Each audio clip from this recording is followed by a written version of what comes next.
Oh, come on, pretty boy. Didn't know you was out there. Oh, we leaving him out there? Yeah. I didn't realize he was that. My bad. He gets underneath the table and I don't see him.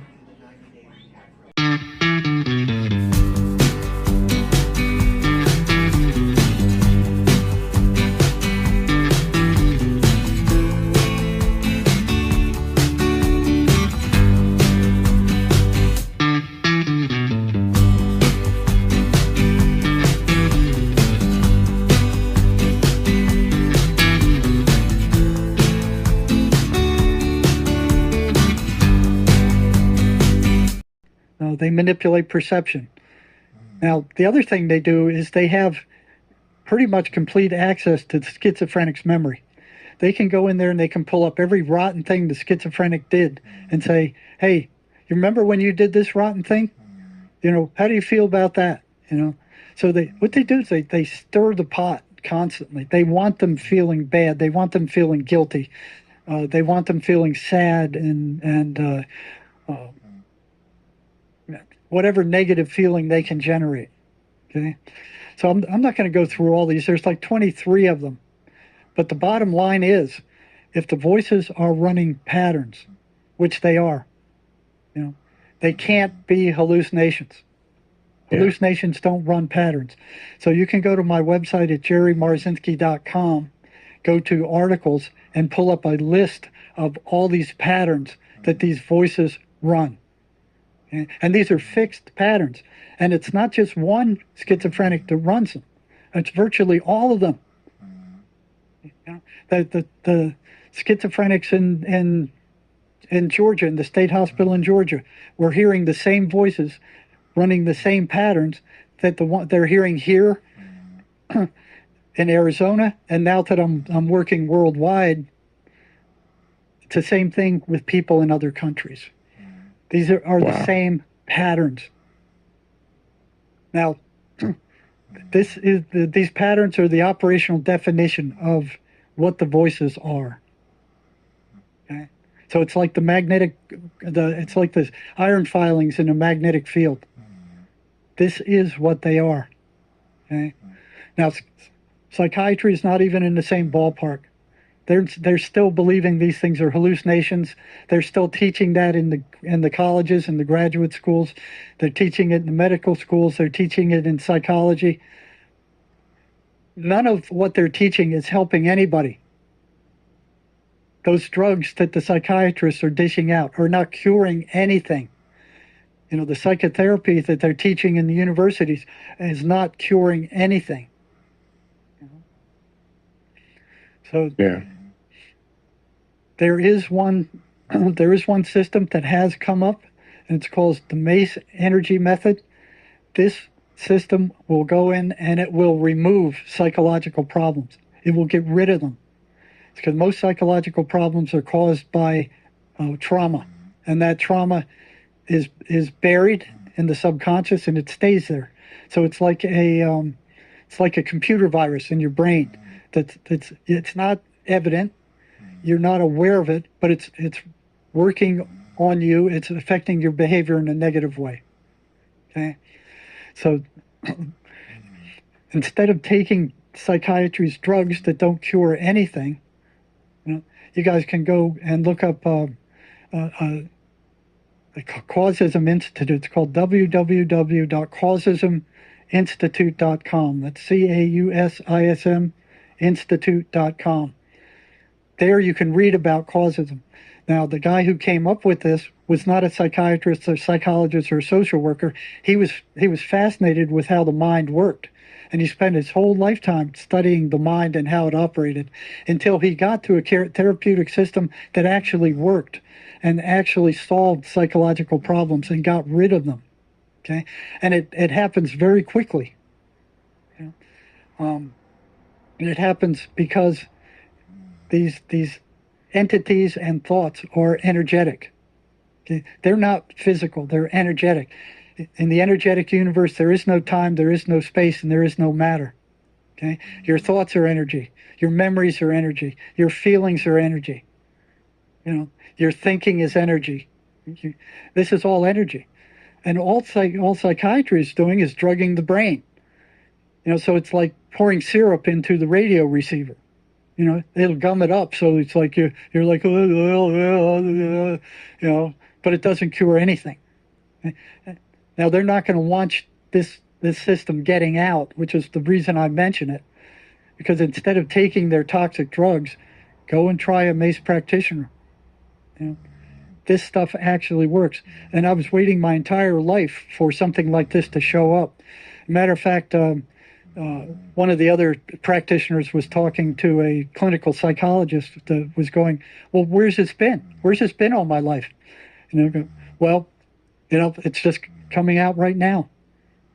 So you have psychologists that are now signing up to become MACE practitioners. Right? So this will get, and if it doesn't get rid of the voices, it will get rid of a lot of the stuff that feeds the voices, so it'll make things better. It works. So running these patterns, back then I was going like, okay, I see patterns appearing. And I'm like, okay, what'll happen if I start throwing monkey wrenches into those patterns? Okay. So I started experimenting with that with the groups of prisoners I had. I said, try this, try it for a week, come back and tell me next week the effect it had on the voices. You know, and I was always asking these guys questions, question after question after question. What are they saying? What are they doing now? How are they reacting to what I'm saying? How are they reacting to the exercises I gave you? So it slowly started showing up that they didn't like monkey wrenches being thrown into their patterns.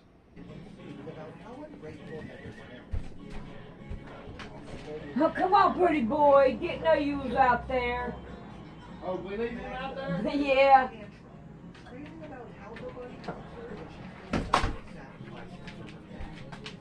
didn't realize he was that. My bad. He gets underneath the table and I don't see him. And that started showing up by one after another of these guys showing up and saying, the voices don't like what you're doing. They don't like this stuff. They don't like you interfering, you know, and they're getting pissed off with you. So one shows up and says that. And they didn't know each other. They, you know, it was a pretty big unit. They didn't know each other. Another one would come in later on.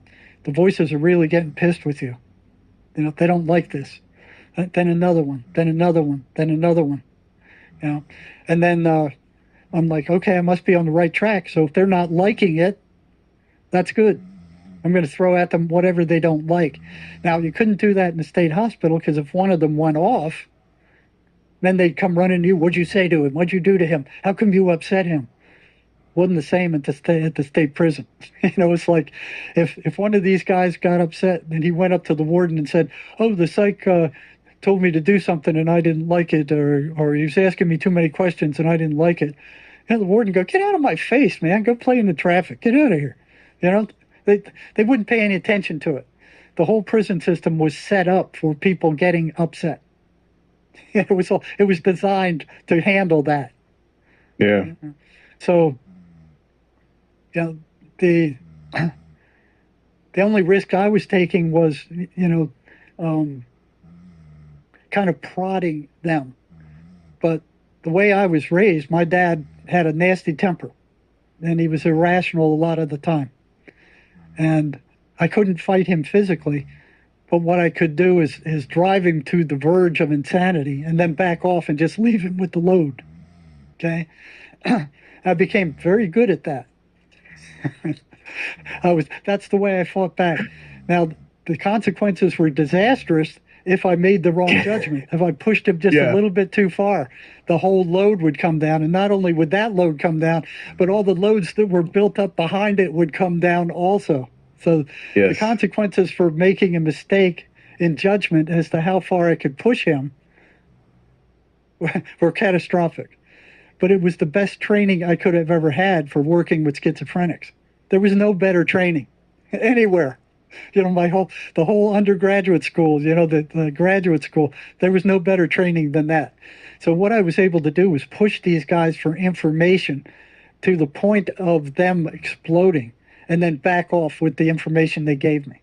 And that came in very handy when I was working the last 10 years, when I was working psych crisis in the emergency rooms, in order to make the diagnosis and see how bad this guy was, how dangerous he was. That was an invaluable asset. So in the prison, I would use it. I'd push them until I got all the information I could get out of them. And that was very useful because I got a lot of information. So one after another, they started showing up and going, the voices don't like you. They don't like what you're doing. They don't like these exercises you're giving us. And, okay, one after another. And I'm going, okay, they don't like it. Tough crap. Let them go jump in a lake. Then one day when I was finished with one of them, he turns around in the doorway. He looks at me and he goes, you know what you're doing is dangerous, don't you? I never thought about it. It's like, and I'm just looking at him. He's looking at me. And I'm like, where did that come from? And he turns and he walks away. And I'm like, what was that all about? So just like with that other, I tucked it in the back of my mind. It didn't stop me. I went, okay, just keep that in mind. Okay, I'm still working on the middle panel.